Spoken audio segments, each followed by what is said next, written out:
I have an urgent warning for the people of Indiana. I have some shocking and disturbing news about the upcoming session of the Indiana General Assembly. There's going to be an effort in the 2016 General Assembly to give men the right to be in a women's restroom and women's locker room. This legislation at the State House must be stopped.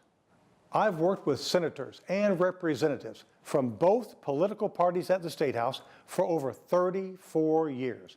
During that time, I've reviewed over 22,000 separate pieces of legislation. However, the effort to pass a bill that will be introduced in the upcoming session of the 2016 General Assembly that would give men access to women's restrooms and women's locker rooms throughout the entire state of Indiana may be the most dangerous bill I've ever seen. This legislation would permit a man that says he's a woman, even though he is biologically a man, to go into a women's restroom and women's locker room in Indiana. This legislation would give men who are sexual predators, rapists, and child molesters access to women and children in a women's restroom and women's locker room. This legislation will be supported and promoted by key political leaders and powerful special interest groups and corporations that have millions of dollars to spend to control the legislative process at the State House. If this dangerous legislation were to become law, what would happen here in the state of Indiana? Well, here are just 3 examples of the disastrous impact the legislation would have on the women and children of Indiana.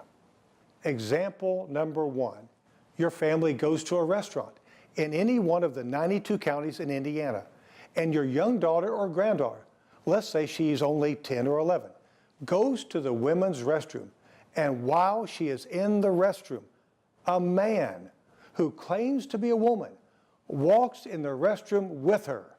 This would be wrong and should never happen in Indiana. Example number 2, your family is traveling around Indiana and you stop at a rest stop on the highway. Your wife and daughter go into the women's restroom and they find a man who claims to be a woman in the restroom with them, with your wife and your daughter. This would be wrong and should never happen in Indiana.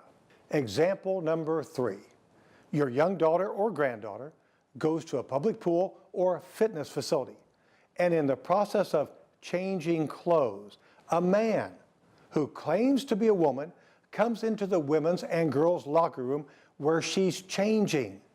The man then begins changing his clothes in front of your daughter or granddaughter. This would be wrong and should never happen in Indiana. These 3 examples would be every parent's worst nightmare.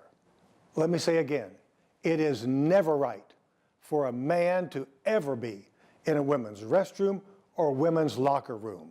We must protect the women and children of Indiana. That includes your wife, your sister, your mom, and your children and grandchildren. Be watching for more information about this dangerous legislation that will be introduced in the upcoming session of the Indiana General Assembly that gets underway beginning January the 5th. For more information about how your government operates, go to advanceamerica.com.